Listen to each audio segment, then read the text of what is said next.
The Nightmare Lands is not kidding around when it says it's a nightmare. We've got the endless hordes, we got a spiky milk sea only boats could cross, and then we have this area, which we have to deal with an armored friend. Welcome back to Cocoron. Previously, we rescued Princess Rua, and now we have bigger problems. We got a Baku running around. He wants to eat this dream. You know what? He can have it. He can have this part of the dream, at least. Actually, this is a nightmare area. But nightmares are still dreams. They probably leave a bad taste in his mouth, though. I practice at this area? Doesn't make me any less worse at spikes. I wonder why they let them hit so hard, though. That's ridiculous. And actually, it lags this area out in some spots because I think those platforms count as sprites instead of platforms like they're supposed to be. Mainly because they move, I think. Give me a big heart. I need a big heart, please.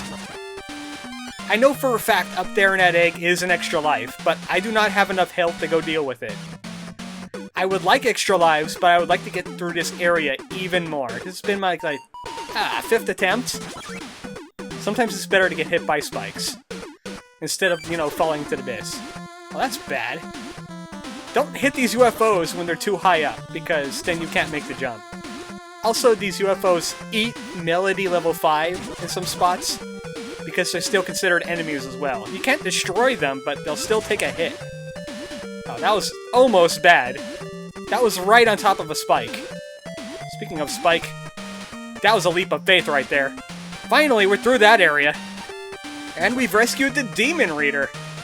We got a demon for going through the demonic area. And actually, the demon would have been able to handle it because he has Jet. I did it the hard way. Mainly because I wanted a friend that sings to go fight the Joker. So I paved my own fate there. Alright, Demon Reader. You are almost level 4. You are one power-up away from it. Maybe you could get level 5 by the end of this route. But Jet is actually a lot more useful here than having a boat. I know, it's a ruse. And I found out what Ghost Power does. Ghost Power gives you an unlimited float. It basically gives you jet power until it wears off. So if you're using a jet friend that's also a ghost, you'll be able to fly for a very, very long time because you have the power of the ghost power, and you also have your own jet power, which is great. I can't take too many hits as Demon Reader though, but at least we have level 4 Shuriken. It's double shot, but different. And level 5 takes it up to level 11. It makes them really good at the final boss. And I think if you're standing right on top of something when you use this, both those shurikens will hit. So that is, how much damage is a shuriken now? 6?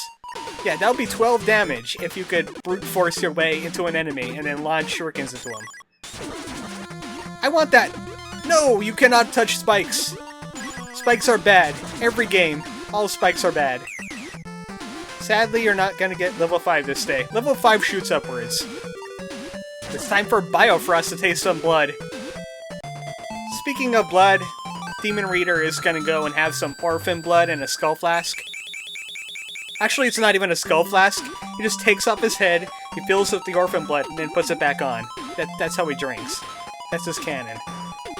I've invented that now. He's a very strange skeleton. Alright, Biofrost, let's see if you fare any better. Welcome to the Nightmare World proper. It's one of those kinds of areas. You know, those platform areas where you have to choose which route to go, and if you take the wrong route, well, you're gonna have to go back and choose another one. Luckily, this is not like Super Mario World, Super Mario Brothers The Lost Level, because if you take the wrong path, it doesn't repeat on itself. You can still go back and choose something else. The problem is we have penguins that shoot bullets I can't destroy, and very narrow passageways, so you gotta kill them quickly with your umbrella power, or any other power that you bring into this area. Oh boy, extra lives! You see, sacrificing an extra life gives me more extra lives. I hope I'm going the right way. I wonder what the heck is with all the fish. Does fish have to do with dreams and nightmares? Maybe they're earthquake whales. Or, no, it's not whales. Catfish. Yeah, there might be earthquake catfish here. Warning, earthquake catfish. You know what, speaking of that, what's with the eggs? What's with eggs in this game? Giant eggs? Enemies explode into eggs, there's eggs just flying around. Dream Tapir kind of looks like an egg. I do remember a character from, I don't know if it's an anime or something, called Cocoron, and he looks like an egg. I'm beginning to think that Cocoron means egg this entire time. We're playing egg.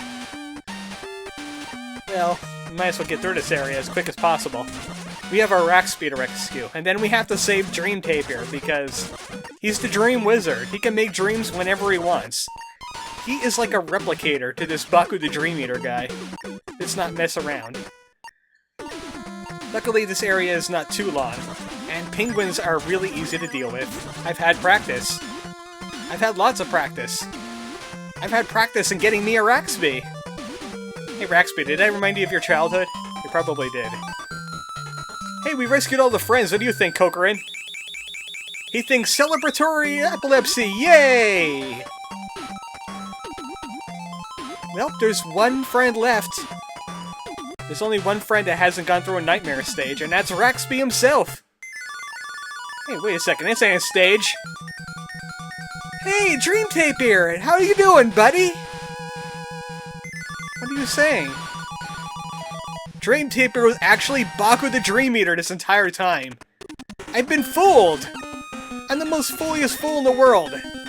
I will write about my tomfoolery. All over your face. It's kind of like that frat party you've been to.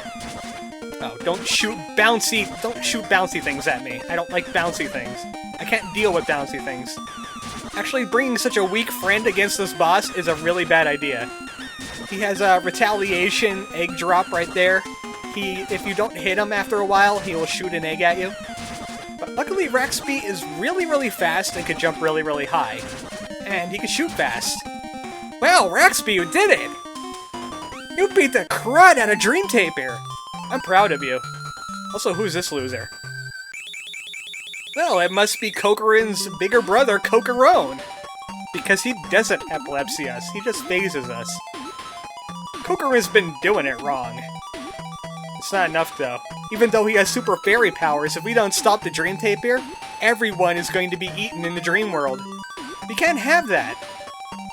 Then we'll not have dreams, and how will I dream about stuff that makes no sense, like, people putting their hands inside of lava, because that's just weird. I still remember that dream. That was very weird. Alright, who should go and confront the Dream Tapir? Demon Reader's a good chance. He has, Shuriken. Enkilakasha has a really good chance. He has Melody. Biofrost might be able to do it. Maybe Neo Super Spyro. I could even handle him. But, you know, I defeated fairies and rescued a Princess Rua. Neo Super Spyro managed to blow up the moon. Enkilakasha battled with the Joker in an epic musical contest. Demon Reader managed to rescue Santa Claus. And the Biofrost battled the Skeleton Pirates, the Stalfos Pirates. Raxby doesn't have any of that kind of thing. He doesn't have anything to write home to the kids about. You know what? Next time on Cocoron, I'm taking Raxby. We're gonna kill the final boss with our weakest friend. Time to write him a eulogy. Good night, folks.